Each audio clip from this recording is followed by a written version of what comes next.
Alors, on a avec nous Patrick Proux Bonjour. et Christian Tarade, qui sont deux des, on va dire, des pionniers de Fréquence 92, la première radio libre qui a existé en Charente. Alors, Patrick, c'était quoi le projet au départ? Qui a eu l'idée et comment c'est né? L'idée est née au mois d'avril, quand on a vu que François Mitterrand, 1981, hein, on resitue. 1981, oui, ça fait donc 26 ans, 36 ans, pardon. Quand on a senti que François Mitterrand avait des chances d'être élu et qu'il avait mis à son programme de libérer les ondes, puisque c'était complètement interdit à cette époque-là. Et il y avait eu toute une génération de radios libres qui avait De été radio poursuivie, libre, etc. Et poursuivis, donc, installés hors des eaux territoriales sur des bateaux, voilà. etc. Mais on savait qu'on allait quand même vers quelque chose qui pouvait s'installer sur les terres même de... Et là, même en Italie pour arroser la France. Voilà. Ou alors, ouais, absolument. Et en mer du Nord. Et on verra pourquoi il parle de l'Italie, j'en parlerai tout à l'heure. D'accord. Donc Jean-Michel Boucheron, député maire, moi chargé des relations publiques et presse en tant qu'intervenant extérieur de la mairie. Je n'étais pas intégré prestataire de services, etc.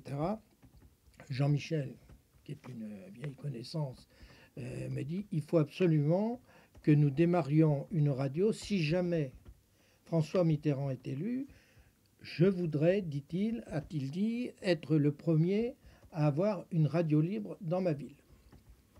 Mais il y a deux conditions. Un, il faut que cette radio ne coûte rien à la ville. Je suis prêt à faire un geste, à prêter des locaux, mais il ne faut pas que ça coûte un rond. Et qu'elle soit surtout la première, la condition deuxième. Donc je commence, moi, à réfléchir au process qui va nous amener jusqu'à cette radio. Chercher des bonnes volontés. D'abord monter une association, mais dont l'objet était suffisamment flou, parce qu'on ne pouvait pas parler de radio libre. Il fallait une association qui s'appellera plus tard Fréquence 92, d'ailleurs, ça a donné le nom aussi. Commencer à rechercher des donateurs qui adhéraient à l'association. Tout ça avant le mois de mai, alors? Tout ça un peu avant le mois de mai. Ça se mettait tranquillement en place, mais bon, il fallait attendre quand même les résultats du 10 mai, puisque les élections avaient lieu le 10 mai. Et le 10 mai au soir, on décide de lancer l'opération vraiment. J'avais commencé déjà à trouver des fonds, à trouver des hommes surtout, des hommes que je ne connaissais pas, dont Christian Tarade, qui qui sur le plan technique, je ne connaissais rien à la partie technique. Je n'avais aucune compétence. Je n'ai d'ailleurs toujours pas de compétence. Mais lui en avait. Avec sa jeune société, il s'était proposé d'entrée de jeu gratuitement. Ce qui m'intéressait moi aussi. La société, c'était Maximum Vidéo. Maximum Acoustique. Maximum Acoustique. C'était le directeur technique de Maximum. Exactement. Voilà. Oui. Et déjà, sans lui, on ne pouvait pas faire l'opération du tout. C'était impensable. Mais j'avais par ailleurs planché sur des gens qui tiennent l'antenne, parce qu'il fallait... on avait des ambitions très grandes dans le temps. Faire, je pense qu'on ouvrait à 7 h du matin. Ah mais alors, dès le départ, on a voulu faire du 24 heures. Oui. Et ça fait partie des choses qui sont rigolotes à raconter parce qu'on n'en pouvait plus, qu'on se relayait. Alors, oui, mais peut-être on peut commencer par... Alors, le 10 mai au soir, Jean-Michel Boucheron te téléphone et dit c'est bon, Patrick, il faut y aller. C'est bon, il faut y aller. Il faut que l'antenne soit ouverte le jour où François Mitterrand entrera à l'Élysée et descendra les Champs-Élysées pour aller au Panthéon. Donc l'idée, c'était le rendez-vous, l'ouverture de l'antenne. À ce moment-là, voilà. Au moment où il à l'annonce oui. de, tu sais, la fameuse image des deux qui apparaît en mosaïque. Voilà. Donc, et tu n'avais rien, vous n'aviez pas de matos? Alors, on avait les locaux. Là, on a commencé à construire un studio. Oui. Je te souviens avec au départ, on était dans l'appartement qui était Saint-Martial, tout près du toit. C'était quand même plus pratique pour y mettre une antenne. Locaux mis à disposition par Jean-Michel Boucheron, au dernier étage donc de l'espace Saint-Martial, avec l'antenne juste au-dessus. Oui. Et donc, vous aménagez le studio. On aménage le studio avec une vitre pour isoler de ce qui est insonorisé et tout. Ça faisait très, très pro. Et Christian, installant, commençant à mettre une partie de la technique. Alors, d'un point de vue technique, c'est quand même vachement sympa ce qui s'est passé, parce qu'on a fait ça tous avec la rage au cœur, il fallait que ça marche, etc. Avec les tests que normalement, en émission, on fait des tests avant, on règle tout pour qu'au moment de l'allumer réellement, en fait, ça a déjà marché. Là, pas du tout. Quand on a appuyé sur le bouton, c'était le jour à l'heure. À l'heure, voilà. Pile. Hein. Donc, il a fallu d'abord trouver un émetteur, ce qui était complètement interdit. Et les émetteurs, où est-ce qu'on pouvait les trouver ? En Italie, puisqu'il y avait que l'Italie qui avait des émetteurs de... Or, je ne me souviens... En France aussi, mais ils ne se vendaient pas aux gens, parce que c'était les grosses boîtes comme Thomson qui fabriquaient tout ce qui est au RTF, quoi, à l'époque. Okay. Je ne sais plus quelle boîte... Sierra, toi, tu te souviens? Oui, je me rappelle très bien de la boîte de... Est-ce que tu étais venu à Paris avec moi? Non, mais alors... ça, c'est la plus belle des aventures donc, qui a pu arriver je passe commande de l'appareil parce que c'était pas en vente officielle. Voilà. Donc, tu achètes le matos à Paris? J'achète le matos à Paris, mais peu de temps avant l'ouverture de l'antenne. Tu avais tout préparé? On avait il me semble, 2 temps. On a reçu une première machine qui est le convertisseur, si tu veux, d'audio en antenne, en signal d'antenne, et derrière, il y a un ampli. Un booster qui donne de la puissance à l'antenne. Et je parle un petit peu technique. Quand on est parti, mais là, tu vas me reprendre très vite, hein, parce que donc on avait la première partie qui permettait de vérifier que tout fonctionnait, mais sans émettre, tout en ayant un signal compréhensible. Mais la partie de puissance, en gros, le camion, on n'avait pas. On avait tout préparé, mais... la porteuse, on ne l'avait pas, ce qui amenait... donc, tu vas chercher ça à Paris? Je prends le train, je vais à Paris, ça se passe un petit peu... il fallait que je cache un peu l'appareil. Je voulais pas que quelqu'un trouve... Puis c'était strictement interdit. Non seulement ça, mais je pense que tu as oublié quelque chose. Non. Il y avait à cette époque-là l'équivalent d'un problème... Qu'est-ce que c'était? Je ne sais plus. Terrorisme. Il y avait eu un problème terroriste à l'époque. Oui. On va comprendre pourquoi. On va comprendre pourquoi. J'attendais que tu précises. Effectivement. Bon, donc finalement, l'achat est bien finalisé sur Paris. Je reprends le train avec un bagage, un colis bien ficelé, mais quand même assez lourd et assez encombrant. Je monte dans le TGV. Non, c'était un corail. Le drapeau à l'époque. Oui, le drapeau. Et là, il y avait des porte-bagages au-dessus. Des compartiments. Je pose mes affaires là. Et je m'assois. Je n'avais pas réservé, puisque tout ça s'est passé à la dernière minute. Et je m'installe à une place. Manque de chance, cette place était réservée au départ de Paris par quelqu'un.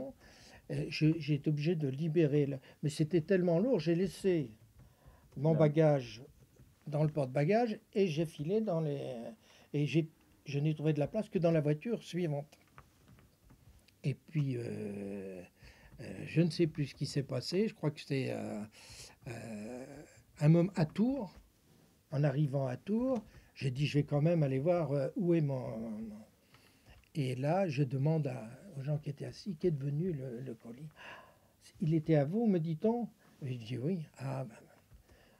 On a cru que c'était une bombe, puisque le train a mis longtemps à partir. Oui, le train a mis longtemps à partir. On a cru que c'était une bombe, et quelqu'un est venu prendre le colis, il l'a descendu sur le quai, quoi. Il l'a emporté. Plus d'émetteur, il fallait émettre le lendemain. Il fallait le poser le lendemain. Et je dis au contrôleur, je dis, mais est-ce que je vais pouvoir le récupérer? Ils ne l'ont pas fait sauter. Mon angoisse, c'était qu'il le fasse sauter. L'autre angoisse, c'est qu'il regarde de très près le contenu du colis, qui était quand même illégal. Et là, ils m'ont rassuré, m'a dit... au prochain train, vous le récupérerez à Angoulême, ce qui s'est passé à peu près dans les clous, mais c'est arrivé vers minuit. Le second train a dû arriver vers minuit, et l'antenne ouvrait le lendemain. Voilà. C'était la veille c'était le 20 pour le 21. Voilà. Donc, pour juste resituer dans le temps, si j'ai bien compris, tu prépares avant le 10 mai, mais le 10 mai au soir, Non. Jean-Michel Oui, Boucheron donne le top départ et il te reste entre le 10 et le 21, c'est-à-dire 11 jours pour aller chercher le matériel, l'installer, le studio, tout le bazar, et pour émettre le 21 mai, jour de l'intronisation officielle de Mitterrand. Absolument. Or, quand même, j'avais reçu le soutien d'une journaliste de FR3, Laurence Verger, qui, elle, nous a beaucoup aidé au plan de la technique de radio pour préparer les jingles, les trucs. C'est-à-dire que, quand même, quand on a ouvert l'antenne, il y avait du professionnalisme à l'antenne. Hein. Il y avait, ça marchait. À la technique avec à la technique, il n'y avait aucun souci. Et au micro Si, il y a eu plein de problèmes, mais il a trouvé les solutions. On se débrouille. On s'est trouvé les solutions. Mais le jour de l'ouverture de l'antenne, à l'heure dite et à l'heure précise, hop, on a émis, et je crois qu'on nous captait jusqu'à Ruffec. Hein. Poitiers. On avait un émetteur qui, pour après la suite, en fait, ce qu'il faut voir, c'est que le paysage audiovisuel, enfin radiophonique, était pratiquement désert. Nous, on chopait, ici à Angoulême, on chopait France Culture, France Inter, France Musique. Je ne sais pas s'il y en avait une autre d'ailleurs.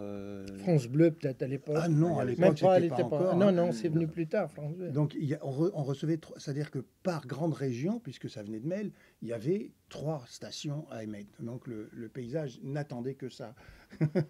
Et vous aviez la route pour vous tout seul. Et donc, quand on a émis, avec notre petit 100 watts, parce que c'était une toute petite puissance après par rapport à ce qu'on pouvait mettre sur un émetteur, donc avec notre 100 watts, on nous recevait à Poitiers. Ah oui. À Poitiers, je me rappelle, quand on a fait les essais, on nous a appelés de Poitiers en disant... Mais tu te souviens, on envoyait des gens sur la route avec la radio. On l'a fait ensemble, ça. On l'a fait ensemble. Ouais. On est partis tous les deux en voiture pour aller... pour voir jusqu'où vous Pour voir, mais ça a été fait après être débrouillé. Alors, brouillé, parce que vous étiez dans l'illégalité. Oui, ah bah pas tout de suite. Ça n'a pas été tout à fait comme ça. Les radios officielles, donc...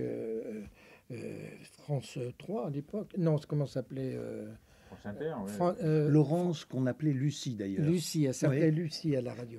Et on commençait à dire, prenez ombrage du succès déjà que pouvait avoir cette radio locale. Et ils ont reçu des instructions pour nous brouiller. Donc on avait été prévenus qu'on serait brouillé. Et effectivement, ils ont commencé. Comment brouiller une radio? En émettant sur la même longueur d'onde. Fréquence 92, ils n'ont pas eu à chercher. Ils ont eux aussi mis des émetteurs sur cette longueur pour nous brouiller. Et l'antenne était à ma campagne. C'est ma campagne. Oui, l'antenne était à ma campagne. Et nous, on a cherché. Et diffusé France Inter par-dessus nous, avec une puissance évidemment bien supérieure. Rien à voir. Hein. Donc, nous, on a dit comment on peut faire pour. Et je ne sais pas qui a eu l'idée de l'antenne. Je suis peut-être un petit peu responsable dans l'histoire. Peut-être un peu technicien pour avoir genre technicien et un peu on a demandé à Foldingo, Christian de trouver la solution pour essayer de contourner le brouillage, parce qu'on n'avait pas d'autre solution devant nous. Hein. Donc il fallait aller chatouiller l'émetteur. Comment vous faisiez? Déjà, nous on le sait maintenant puisqu'on s'est débrouillé, mais au départ on se demandait d'où était le brouilleur. Et on s'est rendu compte en se baladant, en faisant des relevés avec notre transistor dans la voiture, que à tel endroit on recevait plus, à tel endroit rien du tout, là-bas un petit peu, etc. Donc on a réussi à cerner d'où ça pouvait venir. On a compris que ça venait de ma campagne, de l'émetteur de ma campagne. Et là, donc, on a fait une petite équipe à 2. Hein. On ne pouvait pas être trop parce qu'on ne sait jamais. Et donc on est parti de Marguerite en disant ce soir on se débrouille. De fréquence 92. C'est le moment de dire débrouiller. De Marguerite, on se débrouille pour se débrouiller. De fréquence 92, pardon. Voilà. Et donc, on prend notre courage à deux mains. On se dit, mais alors, il ne faut pas qu'on nous voie parce qu'on est dans l'illégalité la plus totale. En plus, on va rentrer dans une propriété privée. C'est un truc fermé. Là. Et donc, on passe par chez un ami qui habitait en dessous de la voie bleue. Non, comment ça s'appelle la voie de l'Europe, là. La voie de l'Europe qui prolonge le... Ouais. Et lui, il habitait juste en dessous. Donc, on passe par son mur, on traverse la voie de l'Europe et on remonte de l'autre côté. On fait de l'escalade pour arriver jusqu'au pied de l'antenne. De l'antenne. On arrive au pied de l'antenne, on escalade le grillage ou je ne sais pas ce qu'il y a dessus. Je ne me rappelle plus. Et on monte, on entend dans la petite cabane, c'est une petite cabane où il y a les émetteurs, on entend bien les trucs souffler et tout, machin. Et on avait toujours notre transistor pour vérifier que c'était bien brouillé, qu'on entendait bien France Inter sur fréquence 92, faut pas déconner quand même. Donc, on y va avec les outils qu'on avait choisis, c'est-à-dire des clous un peu sous forme d'épingle et une bonne pince. Et là, on avait vraiment peur quand même de s'en prendre une vraie châtaigne, parce que c'est puissant et c'est de la haute fréquence, donc c'est pas encore de la micro-onde, mais c'est très très puissant. Donc on monte sur le truc tous les deux harnachés sur l'antenne de l'émetteur, on choisit le câble qui nous paraissait le dernier posé, parce que lui, il rentrait par l'extérieur dans la cabine au lieu d'être dans les conduits, etc. Donc on s'est dit, ça peut être que celui-là. On monte suffisamment haut pour qu'on ne trouve pas où est le problème, parce que rebrouiller, c'est facile, hein, t'enlèves le court-circuit, quoi. Et donc on est monté au milieu du câble. C'est un câble qui est gros comme un manche de raquette de tennis à peu près. Hein. Donc c'est un gros câble et c'est vachement costaud. Et avec la pince et le clou, on a poussé comme ça jusqu'à tout d'un coup, paf, fréquence 92. On a fait disjoncter le machin. On l'a sûrement pas cassé. En court-circuit. Voilà, court-circuit, il se protège, il arrête de fonctionner. Et on était débrouillés. Et ça s'est reproduit plusieurs fois. À 2 reprises, ils ont je ne me rappelais pas qu'on avait fait plusieurs fois. 2 reprises au moins. Ils ont dû en avoir marre de... Et ils en ont eu marre de changer de câble. Et puis, oui, c'est ça, eux, ils changeaient le câble à chaque fois. Ils étaient obligés, parce que trouver une épingle dans un câble qui faisait 30 ou 40 mètres de haut... On la mettait à un endroit le moins probable. Bah oui. C'était très compliqué. D'accord. Voilà, donc fréquence 92. Les premiers soubresauts de fréquence 92 sur un plan technique, ça a été ça. D'abord la mise en place de l'émetteur. Et ensuite la lutte contre le brouillage. Du studio. Mais ça, nous, Maximum Acoustique, c'était facile. On avait des magnétophones, on avait des platines de disquaires, on avait des tables de mixage, on avait les micros, on avait tout ce qu'il fallait. Donc là, c'était notre matériel qui servait. Que vous prêtiez. Qu'on avait mis à disposition. Ils l'ont récupéré après. D'ailleurs, j'ai toujours le magnéto qu'on avait laissé, le gros magnéto, qui était une marque française, il est encore chez moi.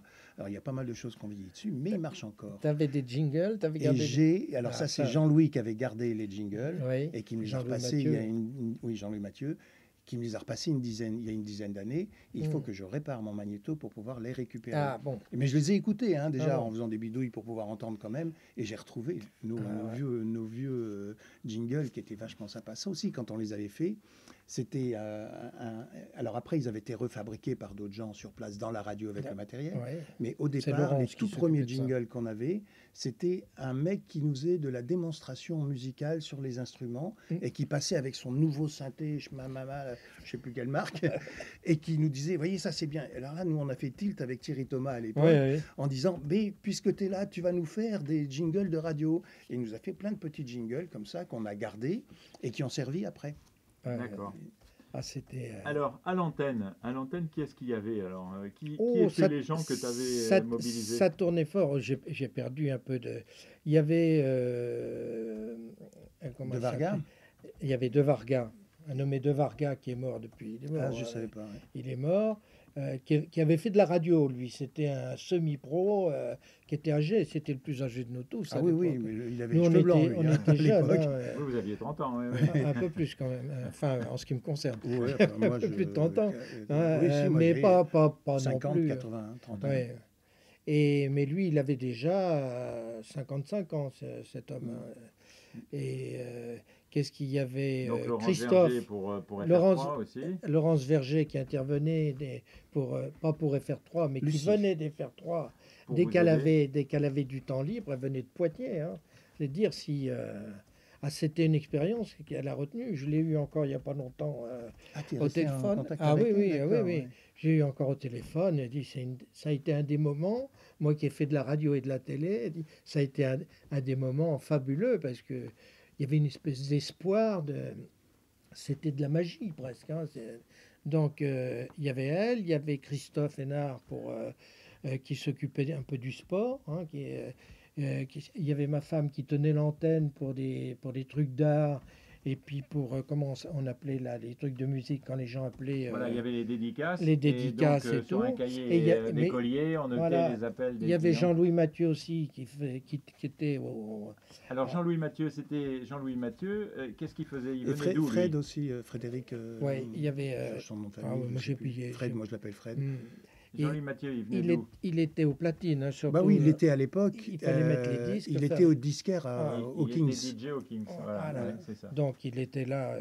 Et il y avait comme ça au moins une dizaine de personnes qui tournaient, tous des bénévoles forcément. Sauf après, plus tard, quand on a vu que si on voulait tenir l'antenne, il fallait quand même qu'il... Et c'est là que Christophe Hénard a été titularisé, entre guillemets. Qui est-ce qu'il y avait d'autre? Jean-Louis Mathieu aussi, parce que les pauvres, c'était un peu de leur vie. Et un troisième, je ne me souviens plus, qui a été salarié. Et c'est là que les choses ont commencé au plan financier à se dégrader.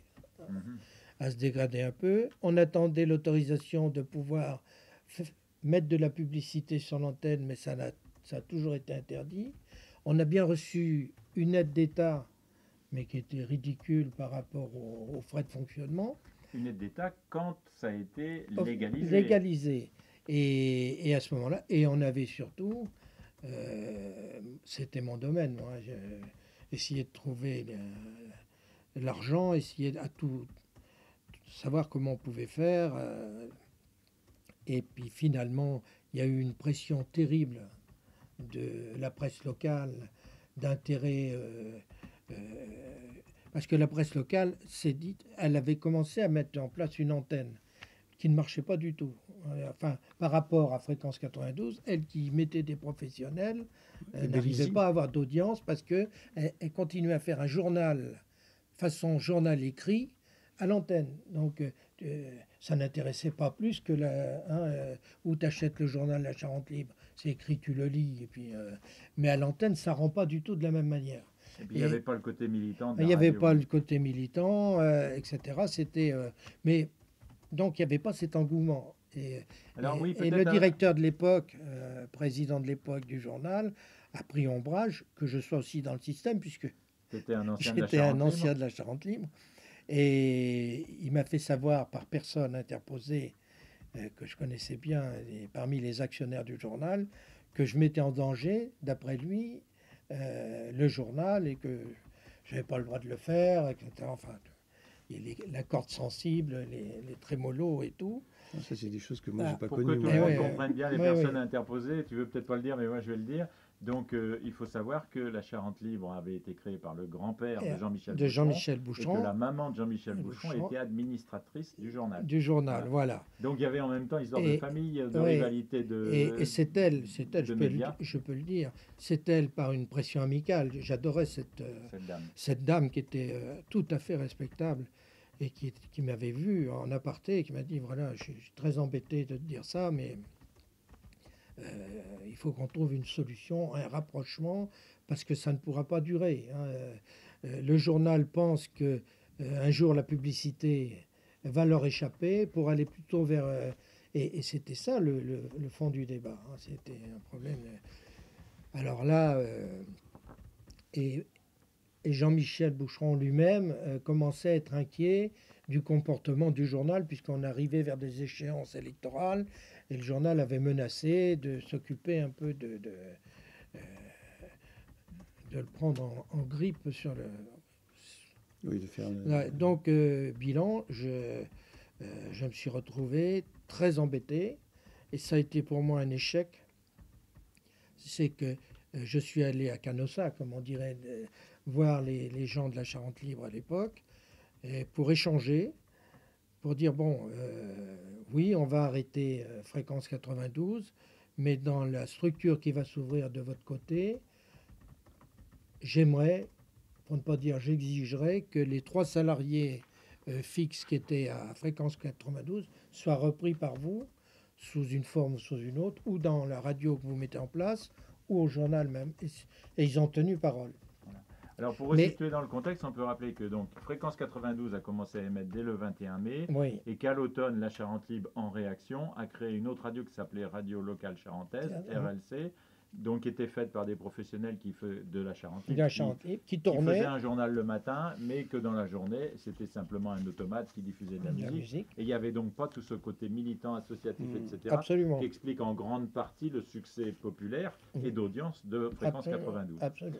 Donc arrive ce que tu racontes, Canossa, oui. Et donc fusion de RLC et de Fréquence 92 pour créer Radio Marguerite. Et là s'arrête ma mission.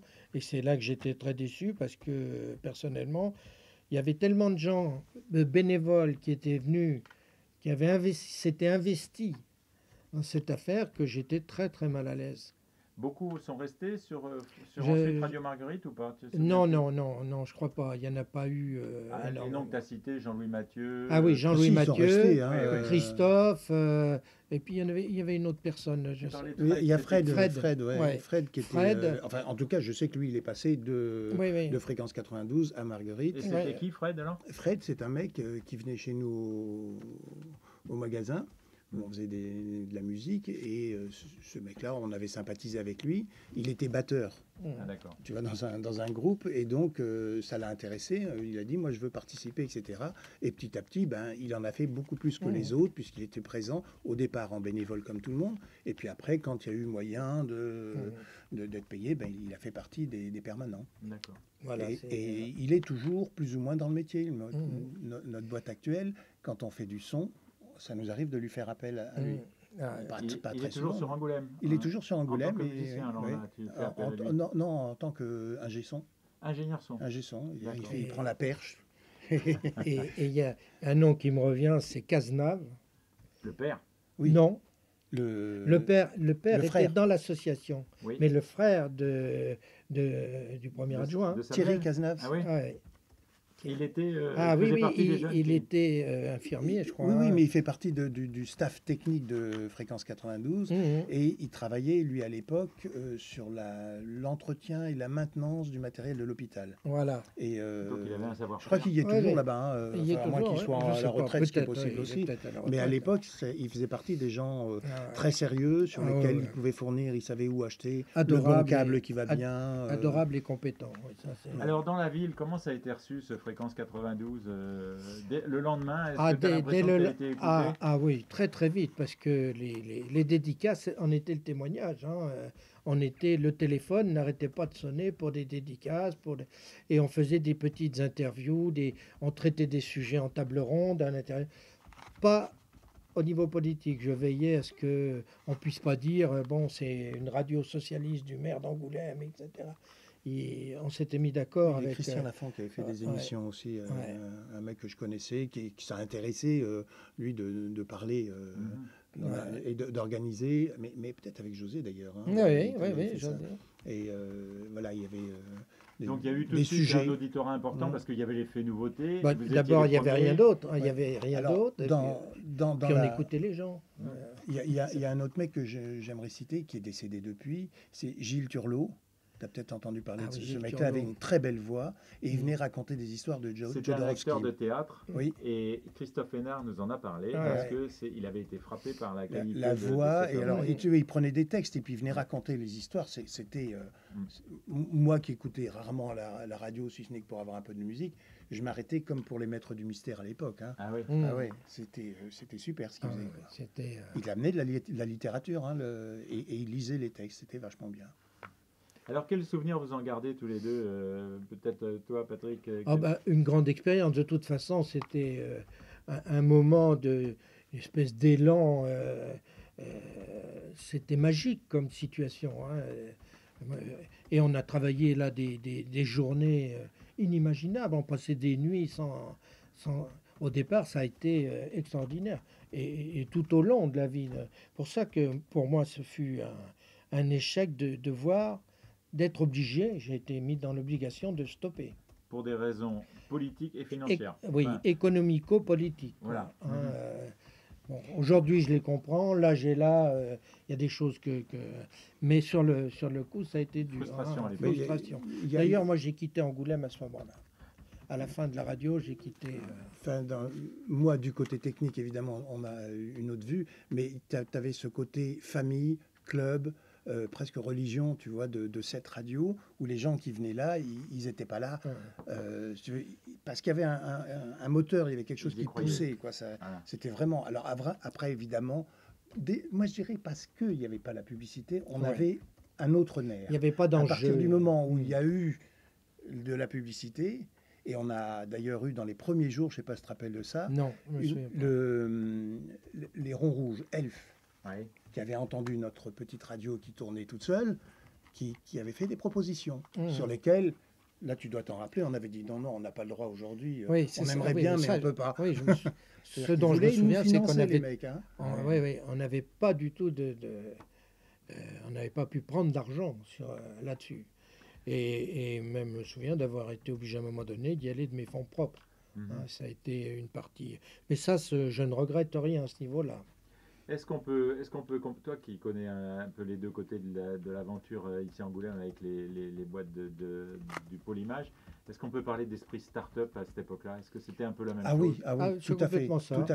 Sans le rêve de fortune, par contre, uniquement le rêve d'audience. Oui, le rêve d'audience, le fait de participer à quelque chose qui est éloigné pour tout le monde et de rentrer dans ce jeu-là, quoi. Même d'un point de vue technique. Hein. Oui, parce que toi, c'était quand même aussi... Tu avais beau connaître, moi, tu découvrais un monde... j'ai fait un peu le disquaire parce que j'en faisais de temps en temps pour des mariages, pour des trucs comme ça. Donc, j'ai occupé des horaires où on ne parlait pas, où on envoyait de la musique, parce que moi, je ne me sentais pas capable de parler, de raconter une histoire ou de dire aux gens, c'est l'heure de vous lever, tu vois. Donc, moi, je passais de la musique que j'aimais bien. Et je me rappelle voir Jean-Louis arriver comme un fou, parce que je suis un petit peu jazzy, tu vois, j'aimais bien des Roland Kirk, des trucs comme ça. Je passais ça au réveil des gens qui allaient au boulot, mais c'est vachement bien la musique que j'aime, mais elle plaît pas forcément à tout le monde. Et Jean-Louis déboulait en disant, faut mettre de la soupe pour la ménagère de 50 ans. Il parlait déjà comme Non, c'est moi qui traduis, hein. Mais ça voulait dire ça, quoi. Il fallait qu'on nous écoute et que tout le monde aime la radio. J'étais plus France Culture quelque part, tu vois. Et même, je me souviens qu'on faisait, tu avais mis au point un système pour qu'on puisse faire des micro-trottoirs. Oui. On allait interviewer sur le... par téléphone aussi, on se faisait des liaisons par téléphone. Mais tout ça, vous avez été, d'une certaine façon, vous avez bon, ça existait, mais vous avez été obligé de le bricoler à votre sauce. Un petit peu, parce que comme on n'avait quand même pas les moyens d'aller chercher ce qu'on appelle un insert téléphonique, ça valait cher. S'il fallait prendre des vraies tables de mixage de radio, ça aurait coûté Alors comment tu as improvisé? C'était quoi les premières tables de mixage? Les tables de mixage, c'était des tables de mixage d'enregistrement ou de discothèque. Ça marche très bien, c'est parfaitement adapté, hein, ça. Hein. Mais ce n'est pas les vraies tables de mixage de radio, ou si tu veux une table de mixage de radio, quand tu pousses le potard, correspondant, c'est des mots, tu pousses le potard pour lancer la platine démarre parce que tu as touché au bouton. Tu n'as pas besoin d'aller appuyer sur le bouton et monter ton potard derrière. D'accord. Alors que là, il y a un peu de gestion qu'il n'y avait pas sur le matériel de disquaire à l'époque. Voilà, donc c'était plus manuel, on va dire. C'était plus manuel, voilà. Et alors, la partie émetteur, tout ça, c'était pas ton cœur de métier au départ? Non, je me suis adapté et j'ai appris. Ça m'a amené d'ailleurs après sur d'autres aventures où c'est encore Tintin au Tibet, là, ou au Congo, mais ça n'a rien à voir avec Fréquence 92. Ou par la suite, sachant que j'avais su monter parce qu'il n'y avait pas que 92 sur lequel j'avais travaillé, j'ai eu la possibilité d'aller évaluer la mise en place d'une télévision en Tchétchénie, juste avant que ça pète. Ah oui? Pour moi, c'est la plus belle aventure de ma vie. Mais bon, c'est autre chose. Comme quoi, Fréquence 92 a fait des petits... Indirectement, oui, parce qu'à partir du moment où j'avais touché à l'émission, à la gestion d'un studio... Tu avais acquis un savoir-faire. Son au départ, mais son et vidéo après, pour nous, puisqu'on faisait de la vidéo, j'ai eu cette possibilité. C'est pour moi vraiment mon plus beau souvenir, qui est l'écoulement logique des travaux qu'on avait faits. Maximum Acoustique a été ensuite prestataire aussi pour Marguerite derrière, non? Oui, un petit peu. Mais là, c'était plus du bénévolat. C'était vous avez besoin de 4 micros, on va vous vendre 4 micros, mais prenez ceci, c'est les mieux adaptés, etc. D'accord. C'était plus le même. Ça devenait du commerce, là. D'accord. Et moi, mon intérêt, ça me plaisait parce qu'il y avait Jean-Louis, il y avait Fred, il y avait des gens que je connaissais, donc Christophe, tous ces gens-là, évidemment, restaient en liaison. Moi, j'ai connu Gilles Marinet très bien, puisqu'il venait chez nous, il travaillait avec nous en vidéo, et il était avec Isabelle à l'époque. Donc Gilles Marinet, on l'a suivi, qui était un des journalistes de Marguerite après. Et directeur d'antenne de Marguerite. Et directeur d'antenne après. Absolument. Mais dans les anecdotes de la radio, il y a évidemment le débrouillage, mais il y a aussi un autre truc, peut-être, c'est plus Jean-Louis et moi qui avions eu ça. Il y a eu quelque temps ici des gros souffles de vent, de machin. Et on a commencé Fréquence 92 dans un appartement, mais après on a déménagé dans la partie... non, oui c'est ça, mais en fait, tu veux, c'est toujours Saint-Martial. Berthelot, c'est Marguerite. Ah oui. Et Fréquence 92 était en face dans les locaux où maintenant il y a des avocats, ou tu vois, dans la partie bureautique de Saint-Martial. Je dis toujours Saint-Martial. Hein. Oui, oui. Et donc on était pareil, pas au dernier étage mais assez proche. Et on avait monté, là c'était plus un petit dipôle qu'on avait, c'était les 4 dipôles. Et premier truc qu'on a eu comme problème, c'est que on n'a pas fait gaffe, on a monté le dipôle, il y a un sens au bas et machin. Tu peux nous dire le dipôle ce que c'est? Dipôle, c'est l'antenne d'émission qui est une forme hantée, si tu veux, comme ça. Et on appelle un dipôle parce qu'il y a 2 pôles dessus. Et donc il y a un sens haut et bas. On l'avait pas vu sur la notice. Et quand il pleuvait, on perdait de la puissance à l'émission parce que l'eau rentrait par le trou d'évacuation. Au lieu de ça marchait quand même à l'envers. Ça marchait, mais il y a un moment où on perdait de la puissance. Peut-être même que l'ampli de puissance devait dire je devais limiter pour ne pas casser. Et donc on est montés tous les deux, Jean-Louis et moi, sur le toit. On avait mis un pylône de 12 mètres par-dessus Saint-Martial. Donc là, on montait haut, on remplace la puissance par le nombre de dipôles qui diffusent mieux. Et donc, on était montés tous les deux sur le machin pour se rendre compte, on l'a mis à l'envers. C'est ça le problème. Donc, on est remontés tous les deux. On était sur un truc qui est gros comme ça fait quoi, 15 cm de bord. Tu vois, c'est tenu par des fils de fer, en gros. Normalement, c'est de la fibre de verre, mais nous, on avait mis du fil de fer. Ça coûte moins cher. Ces problèmes d'antenne, il a fallu à plusieurs reprises que j'intervienne auprès de Jean-Michel pour calmer le voisinage, parce qu'il y a des colocataires, il y avait des gens qui ne trouvaient pas normal, ce qui était, ma foi, vrai, qu'il y ait cette espèce de grand truc au-dessus et ils redoutaient des tas de choses. Et je pense que l'antenne brouillait elle aussi. Il y a certains, oui. Normalement, non. C'est ce qu'ils racontaient. Les gens pensaient que c'était ça qui brouillait leur télé qui marchait mal. Donc, ça a dû arriver. Il a fallu un peu calmer les uns, rencontrer les autres. Et donc, mais ça s'est bien passé.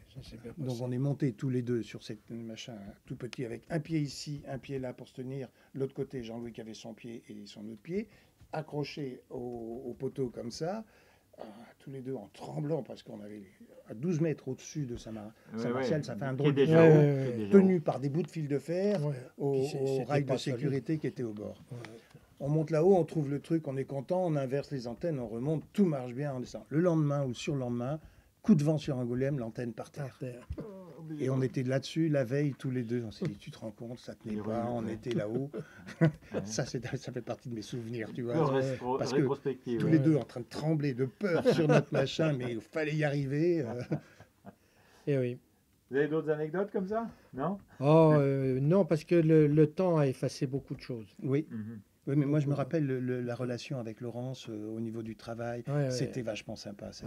Vraiment, Laurence Berger, la professionnelle de France 3. Parce qu'elle était d'un dynamisme extraordinaire et d'une compétence en plus. Elle avait, c'était carré. Elle était très intéressée par le fait qu'il y ait une radio qui parle sans l'autorisation. Ça l'avait vachement branché. Ça l'avait. Elle qui vivait dans un milieu confiné. Et qui vivait dans les médias officiels. Elle était constamment cernée par sa rédaction en chef, etc. Donc, pouvoir monter quelque chose, exprimer quelque chose à l'antenne sans avoir à rendre de compte, ça c'était... Plus former des gens qui étaient enthousiastes. Oui, ça lui plaisait. Et elle n'a pas changé. Elle est à l'âge de la retraite, là, bientôt. Elle ne fait plus ce métier depuis pas très longtemps, d'ailleurs. Elle est devenue quoi Elle est là maintenant, elle est responsable de la communication du CHU de Nancy. Ah d'accord, oui. Elle est toujours à Nancy alors. Oui. Parce que derrière elle Fréquence 92, elle est partie à FR3 Nancy, où elle travaillait avec un mec qu'on connaît bien, Nico Saliegas. D'accord. Voilà. Donc elle bossait avec lui, qui lui débutait à ce moment-là, et elle faisait des reportages pour FR3. Et elle enseigne toujours d'ailleurs à l'université de Nancy, elle enseigne la radio et la télé. elle continue de donner des cours. C'est marrant parce que c'était la bande de copains en même temps, tu vois, et les relations, moi je sais pas, il y a de la tendresse dans l'histoire. Et vous deux, vous étiez pas revus depuis combien de temps? Ah non, on s'est pas revus depuis X temps. Lui, il est parti, il était à l'autre bout du monde tout le temps. Ouais, moi, la seule fois que je suis parti, c'était en Tchétchénie. Je suis d'abord parti à Paris. Je suis parti à Paris, où j'ai travaillé pendant pas mal de temps. Et puis après, effectivement, je suis parti à l'autre bout de la planète, à Wallis et Futuna, vivre d'autres expériences. Et puis finalement, mon fils est resté là-bas à monter des affaires. Ma femme y est en permanence. Moi, je vais passer 3 mois l'hiver et elle vient passer 3 mois l'été ici. Et on se retrouve un peu comme ça. Je crois qu'en 20 ans, j'ai fait 20 fois le tour du monde. Voilà. Et tu fais la synthèse des deux antipodes en partageant. À peu près 20 fois le tour du monde.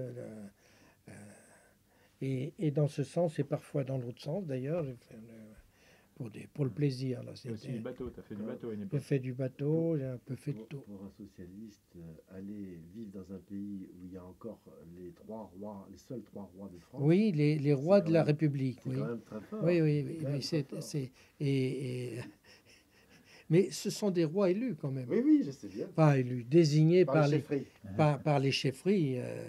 Par les familles Aliki. Les familles Aliki sont les familles dominantes. Et il y en a... il y a 3 grandes familles à Futuna et à Wallis. Ils continuent, mais c'est la coutume, quoi. Donc c'est d'autres rois que ceux que tu as connus en Charente, quoi. Oui, complètement. Alors, peut-être pour finir sur que sont-ils devenus, toi, Christian, derrière donc Maximum Acoustique a créé une filiale qui s'appelait Maximum Vidéo, oui. Où il y a eu pas mal d'aventures également. Il y a eu plein de choses sympas aussi, moins puisque j'ai été viré de ma boîte. Voilà. En gros, c'est un peu compliqué, mais c'était mon ami d'enfance Thierry Thomas qui s'entend mais c'est vrai qu'on perdait de l'efficacité dans la boîte et surtout de la rentabilité. Et on avait la Charente Libre comme actionnaire. Et donc Thierry Thomas, plus responsable que moi, fallait faire quelque chose. Et ils se sont mis d'accord avec la Charente Libre pour me virer, moi le premier. Voilà.